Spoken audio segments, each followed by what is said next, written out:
back to the Rocky Mountain Vet Podcast. I'm Andrew Duffer. Today we're joined by Kathy Gabrielescu from Whiskers Rescue, who has personally trapped more than 11,000 cats through TNR work and has spent decades dealing with feral cat colonies. Today we're going to get into the realities of TNR, the explosion of free-roaming cat populations, rabies concerns, and the harsh reality of what many of these cats are actually experiencing on the streets. Lots of fun stuff. But let's get into it. Kathy, I just wanted to ask you a couple of questions for the listeners so we can educate them a little bit about what you do and what TNR is exactly. Also, how do you say your last name? Gabrielescu. Okay. Yeah. 'Cause I didn't even try.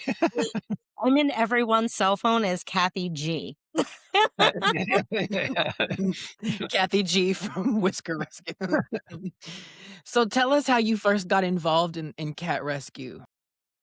So how I got involved is we were not yet married, but my husband and I got our first garden apartment, and there were 16 cats in the parking lot. And of course, I was in my early 20s. I felt bad. I started feeding them. Breeding season came, and I could hear them mating.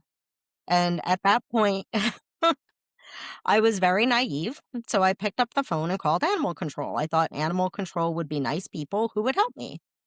That is not the way that went. I was can doing imagine. that in first set.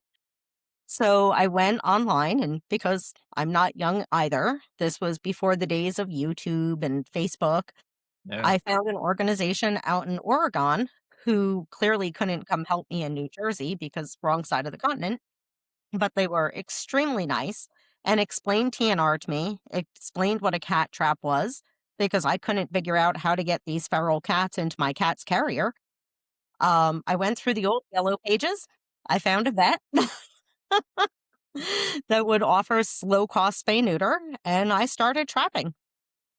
And it just snowballed from there. I got a new job. There were cats there, and I'm like, well, they're going to breed too. I may as well neuter them. And then the vets that I was working with started reaching out and saying, oh, could you help my client? Okay. So at this point, I've probably personally trapped about 11,000 cats. Wow. Damn, that's a lot. That's impressive. Can you tell us exactly what TNR is for people that don't know? So the purpose of TNR is Trap-Neuter-Return. It is now more commonly referred to as TNVR because the cat should be vaccinated while they're at the veterinarian. Now, to be clear, return means return to the location that the cats were trapped, not abandoned in another location. The way that TNR works is if you maintain the colony properly and keep all of the cats neutered at about a 90% neutered rate, eventually more of them will pass away just of old age, of injury, of cars, than have been born, and the colony will eventually go away. TNR is not a one and done. It's a maintenance program. You have to, when I had colonies of my own, not only did I TNR all of the cats on the first round, but any new cat that showed up, any cat that even thought about coming on that property got trapped and neutered. Anything that became injured, I was responsible for trapping and either trading or euthanizing. So TNR is a humane method of population control that allows people to provide food without increasing the population. The interesting thing about cat dynamics is that most cats in a colony are genetically related, right? Just like in the wild. And most animals that come into that colony are usually intact males wandering off from a different colony looking for mates. So once you get the females spayed in a colony, you don't see a lot of females moving around, in all honesty, because they tend to be genetically related, cousins, sisters, those kind of things. So it's a very humane, and it's not a bad way to go, in all honesty. I mean, most people don't just want to go out and kill every cat in any given colony. There's always a few people like that. But the truth is, most cats colonies end up being set up by people who are basically trying to feed them and help them and maybe bumbling through it and creating more problems than helping, in all honesty. What we have found in New Jersey is that most people that are feeding cats do not feel that they should be responsible for neutering. They want what we call concierge TNR. They want an employee of the township to come out, trap the cats, get them neutered, treat any medical problems, deliver them back to them. I don't feel that that is a financially valid way to go. Um, I've also found that most people that are feeding cats in New Jersey are, in fact, actively trespassing. We were told some time ago that everybody would neuter their cats if they could just afford it. So what we did is we wanted to see if that was true. We started a program called the 50 Feral Fix. The 50 Feral Fix is very simple. We don't specifically target low income people because there's lots of people that maybe aren't on any kind of assistance, but don't have an extra $1,000. Um, the rules are really simple. No trespassing. You have to gain consent of the property owner. If you're not comfortable doing it, I'll do it for you. Don't let your vouchers expire. Once you have them, please use them. You have to trap the cats, bring them to one of the vets that we work with. We will lend you all of the equipment for free. I will teach you how to use all of the equipment, and I will answer all of your phone calls at any step of the way. We are finding that it is a very unpopular program. People don't want it. Why do you Why do think? you think that is? I would say 30% of the people who contact us are actively trespassing and do not want to get permission. They don't feel that they should have to. Um, TNR doesn't invalidate any other law regarding private property. Right. You still need permission. Even you can't do what you feel is a good deed on somebody else's property without their consent. Quite a few of the people I run into that are doing trap-neuter-release, or return have very strong opinions about cats, and they don't necessarily want to euthanize cats that, in my opinion, should be euthanized from a medical perspective, not returned. Uh, and then there's always the issue, well, what if they're pregnant? Like it makes no sense to me to bring a feral cat in that's pregnant, and not spay it. And I've had people, I mean, I've gone to places where there's 100 cats out there, and they'll say, yeah, well, if they're pregnant, just put them back out. We're not going to spay them. And I can't do that. It makes no sense to me. Wait, you can spay a pregnant cat? Oh, yeah, we do all the time, yeah, yeah. Absolutely. You can spay anything pregnant. And people say, "Well, I don't believe in abortion." It's like, well, wait a minute here. First off, it's not abortion, or I don't believe in killing. Well, okay, but you go home and eat your hamburger at night, so you do believe in killing, depending on what it is, right? So, I mean, as humans, we're very hypocritical. Let's face it. But to me, it's just common sense. You have a colony, you have a problem, and in this time, you're going into the spring here. I mean, we're going to be February, March is breeding season for cats for sure. They're long day breeders, although nowadays with the way things are, they pretty much breed year round more.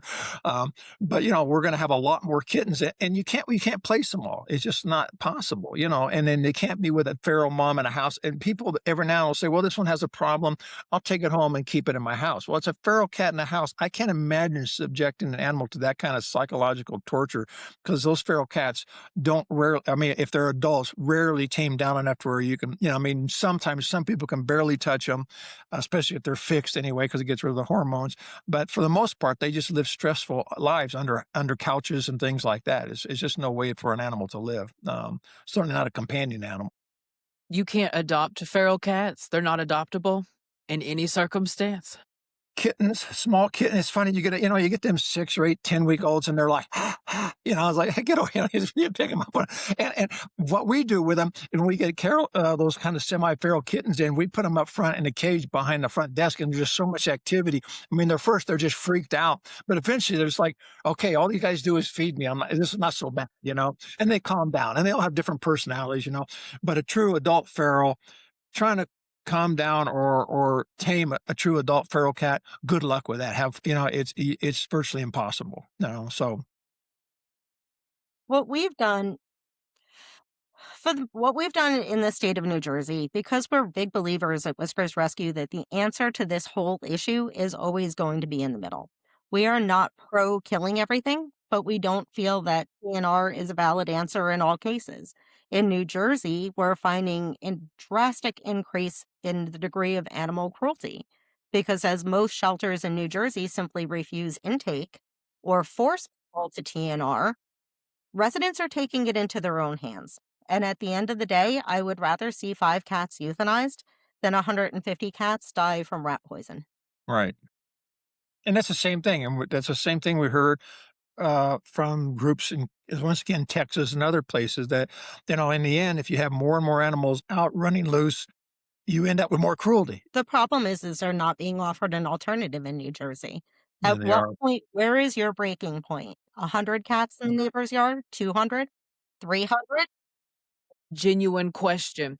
If the feral cats are not adoptable, what do y'all expect the rescue to do? You have to have someone that take kind of a caretaker. You have to have a caretaker of that colony to kind of oversee the colony, make sure you don't have animals coming in and, to make sure they're getting food and things like that. And if there is a problem, say a cat goes out and gets hit by a car and it's dragging a leg, someone can try to catch it again and take it to a vet, either have it fixed or euthanized. So there has to be some monitoring going on. And I assume you have regular caretakers for different colonies. For the most part, what we're doing is helping residents who we differentiate between feeders and caretakers. Okay. So we are helping people that we would call feeders that are simply putting food outside, who know that they need to do more, but simply can't afford to. We're reaching out to that population and giving them the opportunity to borrow our equipment. We give them the free spay neuter vouchers. We'll help with medical issues. One thing we're finding in New Jersey is that animal control is finding all kinds of new and exciting ways to not intake animals. Ordinances don't change, the state law doesn't change, but many municipalities now, if an animal has an ear tip, then it has a caretaker. If you walk outside and there's a starving cat and you have the audacity to crack open a can of tuna, you now own it. Wow. As the owner, you are responsible for all of its medical bills, and they are not obligated to do owner surrenders, so they will then tell you they're full. Go away. Yeah. It's a dog chasing its tail. What's your bottle and rope program? So, our bottle and rope program, anybody who succeeds with our voucher program, we at the end gift them a trap because TNR is not a one and done. Right. So, rather than have them have to drive back to me and come and get a trap, what if it's an emergency? There's no time. So, for those that are successful, we actually leave them at the end with a trap so that they can continue to maintain. Call us for our financial assistance if need be, but be prepared at any time to handle trapping a cat that's injured. Makes sense. Well, let me ask you this. How much of your work exists because of gaps in municipal responsibility? Almost all of it. So you The wouldn't exist if they did their job. No, we've actually are we're promoting legislation in New Jersey. I can actually it's A2105 and S2864.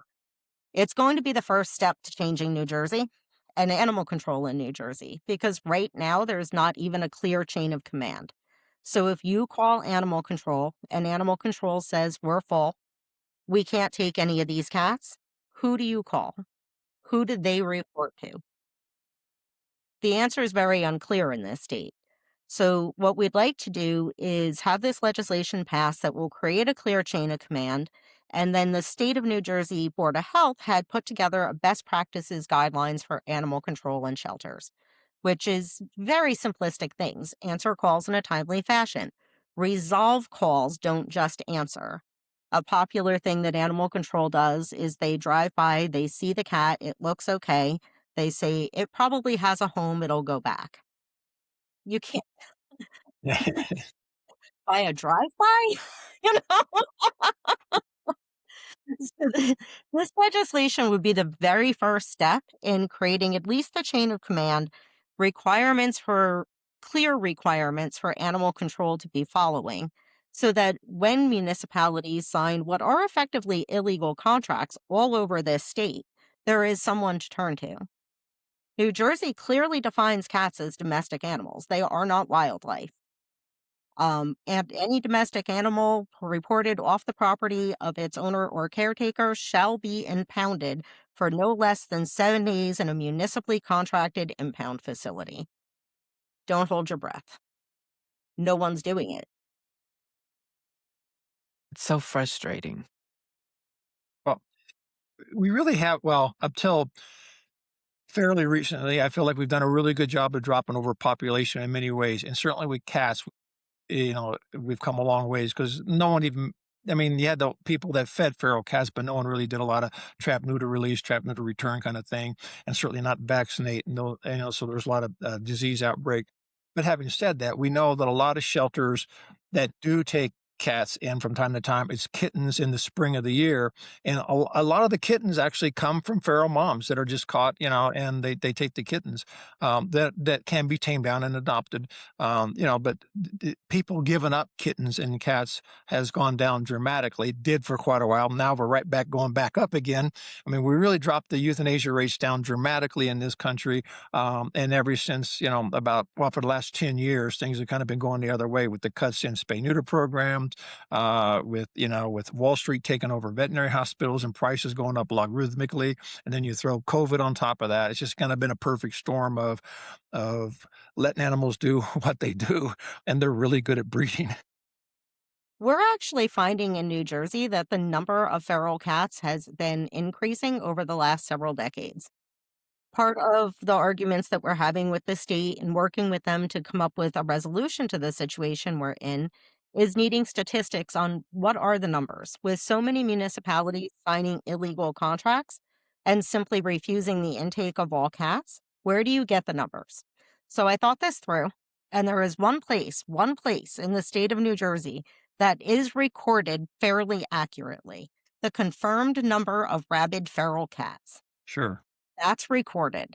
So I went through the state of New Jersey website, pulled the statistics right off their page, and I have found that there is a very straight linear increase over the last 25 years in the number of confirmed rabid cats. The line is not acting like a viral outbreak. It's acting like a steady population increase. If you had a viral outbreak in an area, you should see a spike, and the next year it should go down. This isn't. It's a perfectly straight line. Interesting. That's one of the things we've tried to use. It's always hard.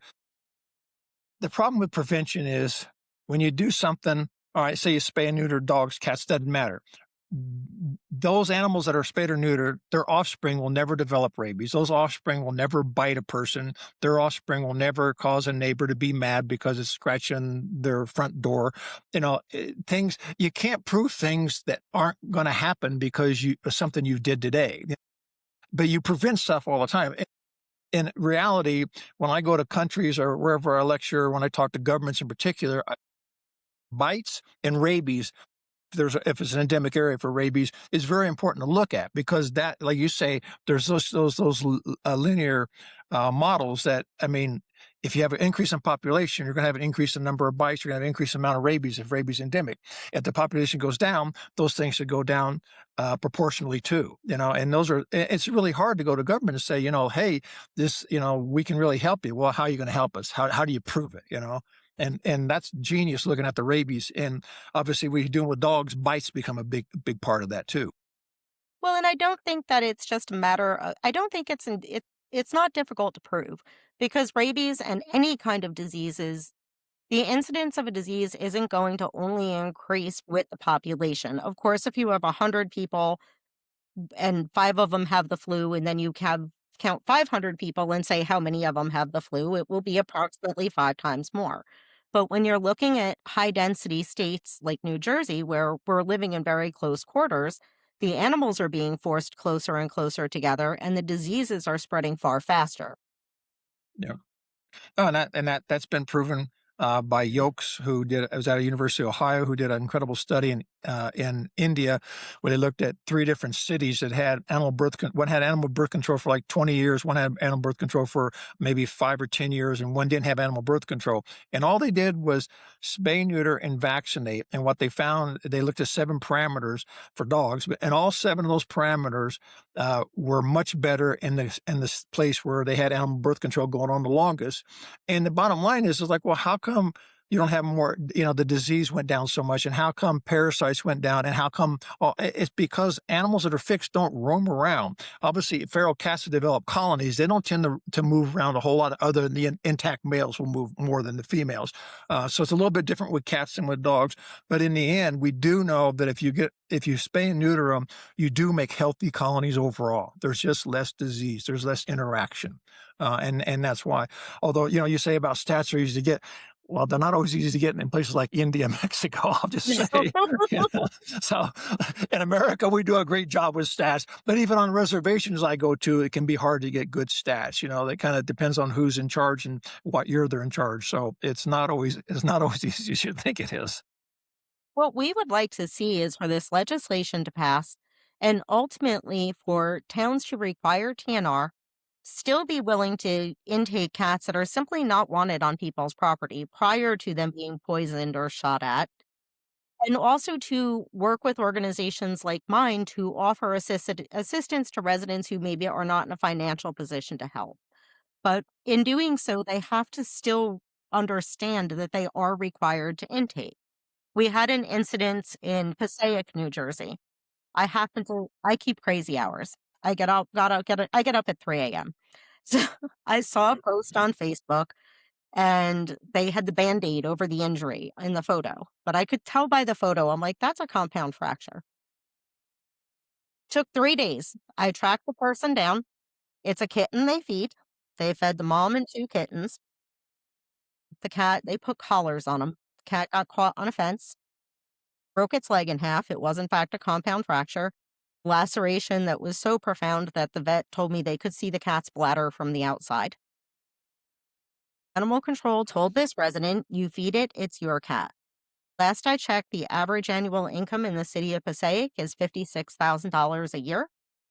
And best estimates that I'm finding online is 40% of the population is undocumented. In New Jersey, at an emergency vet, that's a $12,000 bill. Sure. Yeah. The likelihood of this resident being able to afford this is virtually zero. Animal control would not take the cat in. Thankfully, I found the post. It was $8,600 with the rescue discount to save the cat. I sent somebody over on the same day to round up every other cat they could find on that property and neuter them. She called me. She's like, who do you want me to trap? And I said, trap them all. Yeah. But the city simply refused intake. And when I spoke to animal control, he said, well, what would you have me do with this cat? And I said, in all honesty, I understand municipalities don't have $10,000 to spend on one animal, but you left this cat in the care of somebody with no training, no resources to provide medical care. It's an unvaccinated cat who is understandably going to be somewhat grumpy because its leg is partly torn off. Multiple children in the house handling this animal. What I'd like you to do is either call me and ask for help when you found out about this or euthanize the Or cat. euthanasia, yeah. And his answer was, we can't euthanize the cat. People will yell at us. Yeah. I find that hard to. Well, there are always some people, but I think overall, most common sense people understand this is a severe injury. The cat's suffering. It's going to die eventually from the injury.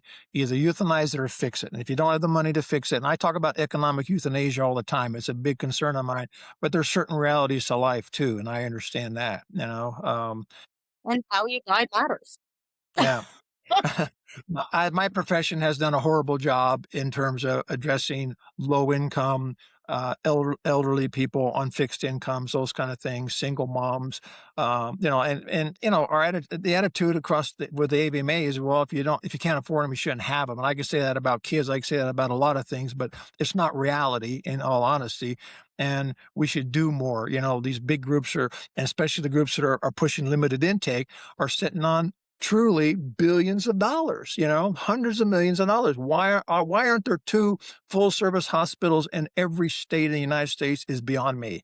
It's a simple thing to do, and they have the money to do it. And they're not even going to lose that much money, in all honesty. They don't have to be at these large losses and financial losses because you make money from vaccines and open to the public you don't have to do all just low income people either. The city of Passaic proudly displays their best friend's plaque for being a no-kill shelter.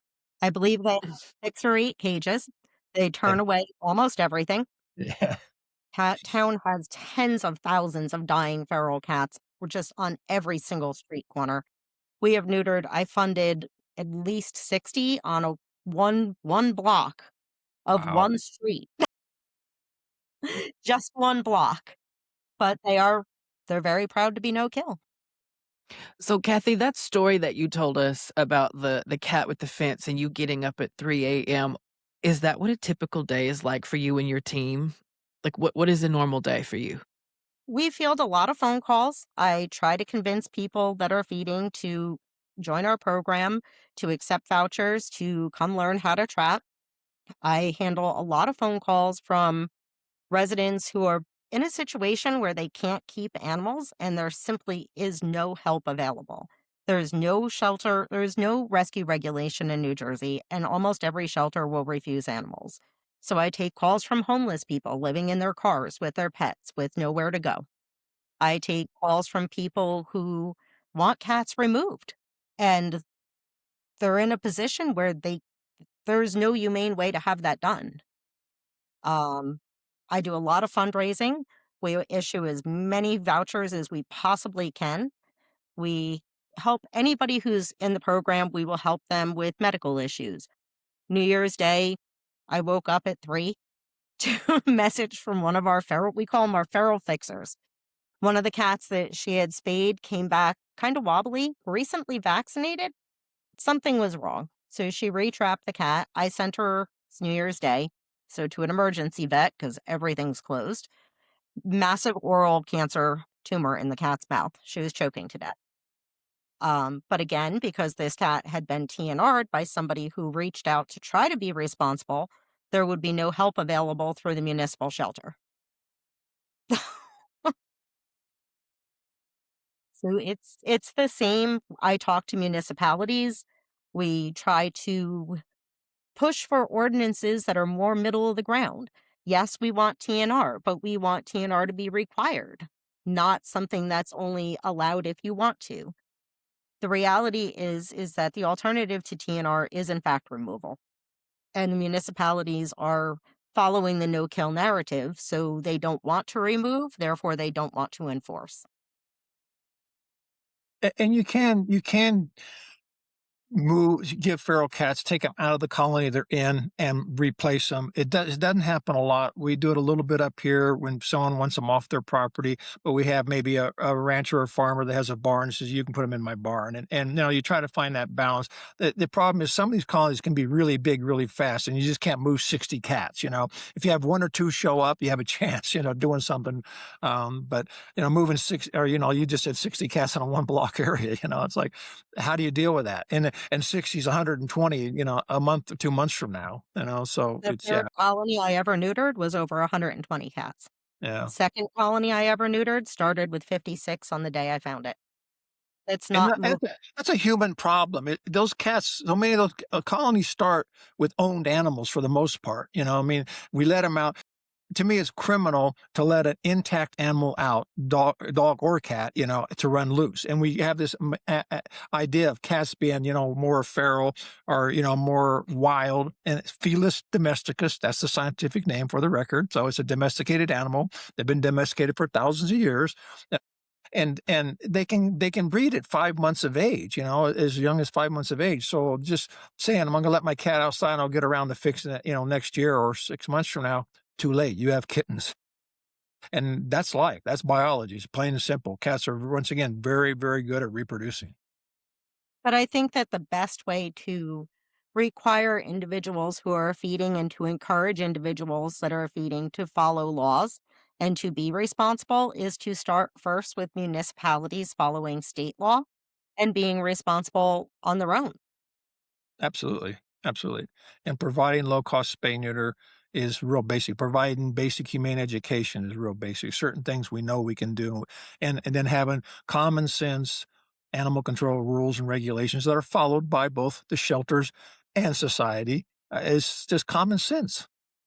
Absolutely. Kathy, do you have advice for people who want to start similar rescue efforts in their communities? What can they do, or how do they get started? So the thing that I always recommend that people do first is honestly familiarize yourself with state law, familiarize yourself with local ordinances so that you're not violating laws. Once you do, you need to make rational decisions on what you can accomplish. In states like New Jersey, where there's nobody looking over rescues, we people are being left on their own to decide what's reasonable. How many cats can you recover? How many cats can you house? I'm a big fan of not running myself personally or rescues into debt that they can't possibly pay off. So before you get too far involved, make very logical decisions from the outside of what you can reasonably accomplish without becoming one of the people that was one of the many people in New Jersey who find themselves with 200 cats in their house. That smells good. So the step one is to make a plan. Unfortunately in New Jersey, we all have to realize that until something changes, we are working with absolutely no assistance of municipalities. Um, Make a plan for what you can effectively do. I personally am not a fan of the trapper model. I spent about 25 years being a trapper. You would call me and say, I'm feeding cats, and I'd come running and I would trap all your cats and I would pay all your bills and I would get everything done. And I'd leave these people with the same conversation. Don't do it again. You see one new cat, one time, you call me. You know what's going to happen. You know how fast they breed. Don't do it again. Let's not get back to where we are today with 20, 30, 40, 50, 60 cats. Call me immediately. I will help you. In every single case, because there was nothing on the line for those people, they don't call. The next call I get is 3 years later, I have 40 more cats. We need to start working with feeders to help empower them to be caretakers and require them to be caretakers, not offer a concierge service. I will say as a veterinarian, I've cut ties with a lot of groups, probably more cat groups than dog groups, but you do find it's very common for them to run up bills and then kind of go defunct and not pay you. And so, when they say, well, how come more veterinarians don't want to get involved? Well, if it's a government program where they're guaranteed money, they're more likely to get involved. But when you're dealing with, I understand why they don't want to deal with groups. Groups drive me nuts. And then you call up the group and they have the same name. Well, all those people all left. Well, but yeah, you owe me $5,000. Well, we don't really owe it to you. We just took over the group. So, go after them. Well, I don't want to be suing people, but it's just, and who do I go after, because it's a group, right? And I don't know. It's as a veterinarian, it can be very frustrating, and I hate cutting groups off, but I do from time to time because I just, I know I'm not going to get paid, and we're low cost to begin with, but if you owe me $5,000, that's probably $50,000 of work I did, and I'm Oh. getting nothing in return. It's kind of painful. Many years ago, this veterinarian unfortunately sold to a corporation who no longer helps rescues or anyone else. I had sent out letters to a group of veterinarians saying, this is what we do. This is what I need. These are the approximate prices that I'd like to stick with. I can assure you this number of cats per year, which we tend to pay for about 500 to 600 per year. Um, I can assure you, you are going to get paid. Um, One of them called me back and they asked me to come in for a meeting. And it was the owner and a part owner. And they sat me down in the vet room. They looked at me and they're like, You you can seem really normal. pay this? And I'm like, yeah, I can. They're like, how many do you want to bring a week? I'm like, I don't know, 20, 20. He's like, that's over $2,000. And I'm like, I can write you a check. We can have an escrow account. Because so many rescues had just simply run up tens of thousands in bills and vanished that they thought I was from Mars. Yeah. I know that look. Believe me, I know where that comes from because I mean, the first thing happens when someone calls me up as a new group, I'll say, Google them, find out, find out as much as you can about them because are they legit or are we just going to deal with some more crazy people that are looking for a deal, Most of them now, I give them my credit card number. I'm like, just pay yourself at the end of the day. So you're getting rich too, I see. Oh yeah, that's it. Yeah, I work probably 60 hours a week simply on fundraising. yeah, yeah, I Just hear to you. How do you come in. not get burnt out? It sounds like all you do is work and deal with uphill battles. I would get burnt out. I am burned out, but I also spent 25 years working in the field. I know what it's like to rip a half frozen kitten off the pavement to try to save its life. I My saw a cat God. with its leg ripped off. I've watched mommy cats nursing their litter on top of mummified dead litters from the year before. I've gone into houses with shovels to dig out the dead bodies so cats could smell the bait. I know what's happening out there. I know that groups like Alley Cat Allies will say they're thriving outside. They are not thriving They're not outside, or thriving. I wouldn't be euthanizing cats with their faces eaten off by cancer. Yeah. See, like, this is the stuff that, like, I don't like to hear that, but I know that's the reality, but best friends and other big humane groups, they don't talk about things like this, and There's no money talking about things like this. I Yeah. would rather an animal be euthanized than have to hear and see those things happening. It's Slow constant. slow kill. It's It's slow growth. slow And kill. you also have to understand that there's good statistics that say something like 40 to 60% of kittens die that are born in the wild, from a variety of reasons. But that's a really high rate of death. I mean, obviously cats are really good at reproducing. They're also really good at dying out there, where you can bring a cat inside and fix it. And, you can get 16, 18, 20, 22 years out of it. It's not uncommon at all. So they did a study in Denver years ago, and they found the average life expectancy of an intact male cat in Denver was 18 months. You know, that's not much. So think about it. But yet these animal they're not just dying, they're suffering and then dying. It's the problem I have. Whoever coined the term community cats did such an incredible disservice. We can't have community cats for the same reason I can't have community laundry. Who's responsible for it? Who's folding my socks? By naming these community cats, it's enabled residents to feed and not take responsibility. It's enabled municipalities and municipal animal control officers to say they're a community cat, we're not responsible. They are living, breathing animals and they are suffering, they are breeding, they are dying, and somebody has to be responsible for them. What would you call them? What would be a term that we could get out there? So I tend to call them free roaming, particularly in states like New Jersey, because the problem in New Jersey with closed admission or limited admission shelters, the cities are not overrun by feral cats. It's a probably 50-50 split between feral cats and abandoned house cats. We're no longer, TNR was supposed to be implemented to control the feral cat population. It was never meant to replace intake and replace adoptions, replace spay neuter by simply leaving friendly cats out on the street. It is the most brutal winter we have ever had in New Jersey. All I can think every single day is how many of them are frozen to death this week. I mean, as a country, I feel like we've gone backwards in time in that I understand why places like India and Mexico, there's community dogs, community cats, there's free roaming animals. Let's put it that way. And they're doing a lot. I mean, in Mexico in particular, it's amazing the difference they've made in community dogs in terms of spay neuter and leaving them out. Average life expectancy of a street dog is 3.2 years for the record. But we've always had for years, and we've had good animal regulations in most states to some degree.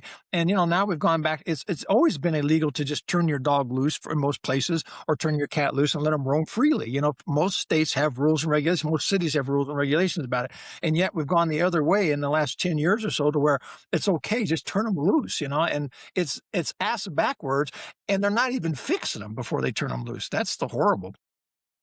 Because there's no legal alternative, if I were a municipality and I want you to follow state law and I want you not to abandon your cat or not to abandon your dog, I have to give you a legal means, a Right. legal safety Yeah. net. Now, sometimes people make bad decisions and they find themselves in situations that maybe they shouldn't, but it almost doesn't make any difference. Where we are today is where we are today. So however you ended up with 10 cats that you can't afford breeding in your apartment, however that happened is irrelevant. It's irrelevant to the cats. It's the issue we have to address today. So I think that to a large degree, the animal cruelty and abandonment laws are not being enforced because what choice do you have when you're living in your car and the temperature is going up and you're afraid your cats are going to cook? Because I've had that conversation with a gentleman. Kathy, I don't want to talk to you anymore. Like,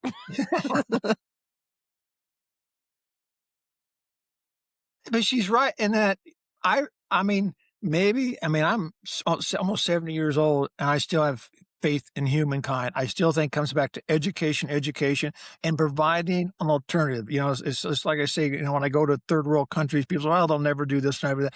Bullshit. You give them options. If you give them the proper option, people aren't dumb. They're going to take it, but they have to have an option. If I have a bunch of cats and I can't take care of them, and no one's going to take them off my hands, it's a lot easier just to open the door so I don't, I can't take care of them. I don't have the money. So open the door, let someone else deal with the problem. But if you give them that option, I want to believe most people want to be responsible if we give them that out, but we have to give them the out. We have to have a safety net and we need to break the no kill narrative. The no kill, I want no kill too. I absolutely do. I'd also like to be a size 0. That's not going to happen unless I diet. Um, no kill is a goal. It's not something we skip to.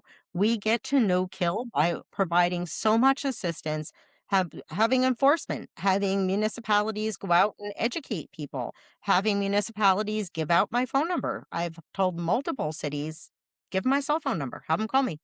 They won't do it. They simply won't. Won't get to no kill till we have neutered everything not nailed down, and there's simply nothing left to kill.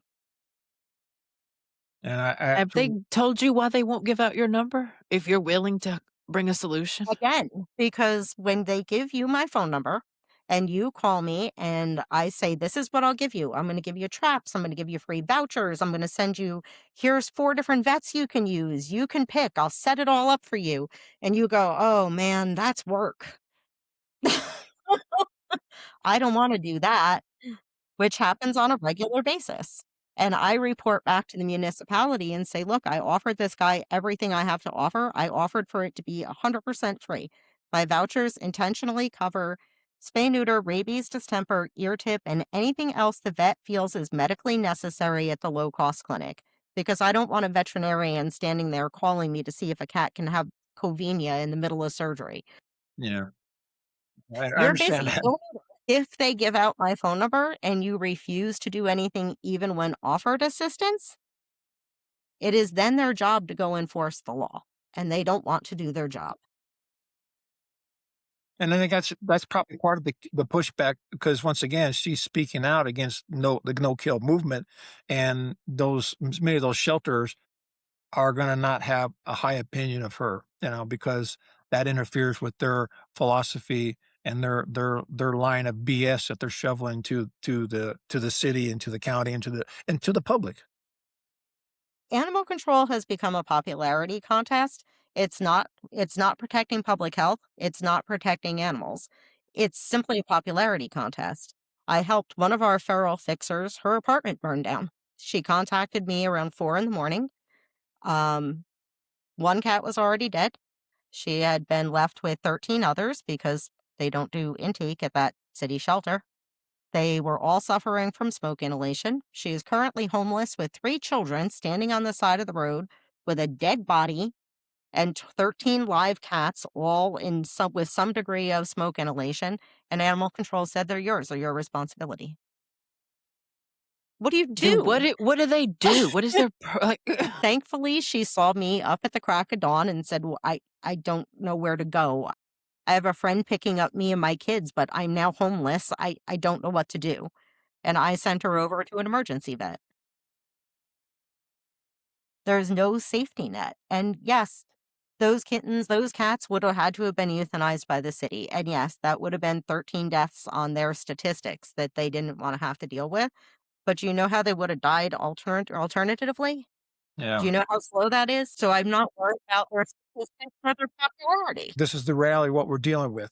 And, we have to, God, we're in the richest country on earth. We should be able to do more is the point. And I really do believe that. This is not rocket science. It's not difficult at all.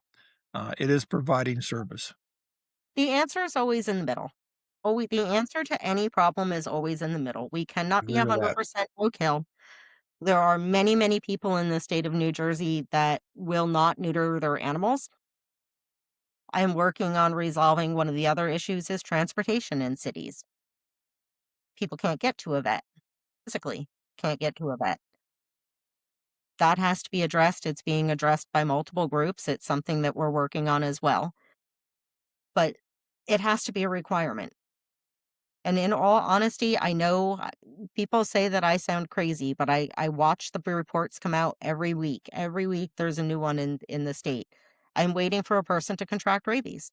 Shelters have adopted out rabid kittens. Somebody found kittens and thought they were, I'm going to give them away to friends. I'm going to do the right thing and find them homes. Last one that left got sick. They took it to a vet. The cat had rabies. They gave the other kittens to people on Craigslist. They've now exposed an entire community.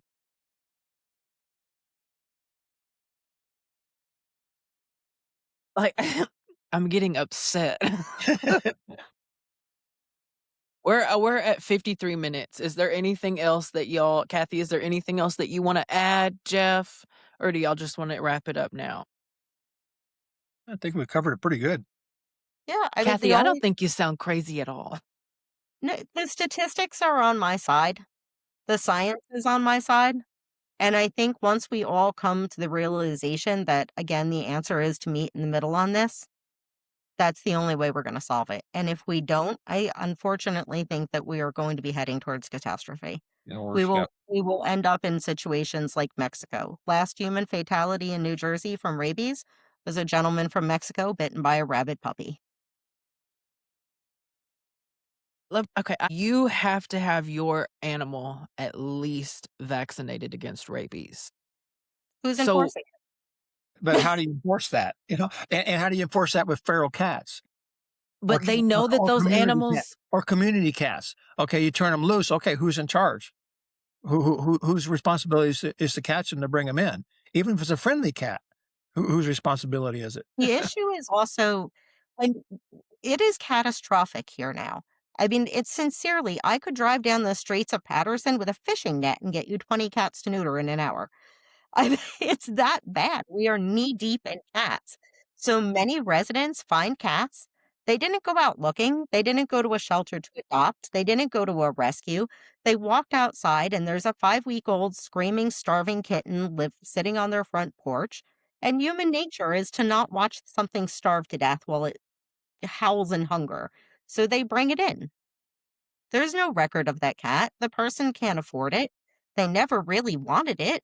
They maybe called animal shelters. They called, and the shelter in some cities, I think they may have updated. Patterson's website used to say, don't call about cats. We don't respond. So now you're stuck. People aren't actively, this isn't their $5,000 Bengal they went out to buy that they now claim they can't afford to vaccinate. It's the one they found and couldn't stand to watch it starve to death. Yeah. I've always said if you want a cat, all you gotta do is open the door and say, "Kitty, kitty, kitty," and you take your pick, close the door, and go inside, you know? I mean, you don't adopt cats, cats adopt you. No, all people of mine dump have been cats cats out of out. trap. My mom lives out in the country and people dump cats out by her place all the time. And she'll get them spayed and neutered and vaccinated, and then they follow her home or she takes them home, and at one point she had like 12 cats. All spayed, neutered, vaccinated, and then they just slowly get offed by cars or whatever else, but she does what she can. I just went to Hawaii, and there is a shit ton of cats roaming around Honolulu, and me and my boyfriend, Sergio, we were walking to the beach past this hotel, and somebody came out the back door of the hotel, and all these cats just started appearing from bushes and dumpsters and everywhere, and they're feeding them, but A lot of them there's a are spayed and neutered there. Kelsey, one of my vets that used to work for me, works for the Humane Society, and they have very active spay neuter program. The problem is you don't always know who, what, when, and where, you know. But there is I mean, I think a lot of us are trying to make a difference, but there's just not enough of us doing it. And there's too many people being irresponsible, but they're being irresponsible because they're forced into that because of the no-kill movement. And I really do believe that. I agree completely. I mean, if anybody wants to get involved with Whiskers Rescue, the biggest thing we need is obviously we always need donations, but we need support in passing this first piece of legislation. We need to create a chain of command so that we can have a functioning system. We need the safety net back. We need not only enforcement, but the availability of assistance to people who maybe want to do the right thing and simply can't. I guess the key more than anything, that availability of a system that allows people who wanna do the right thing and may not have quite the means to do it, that they have some assistance.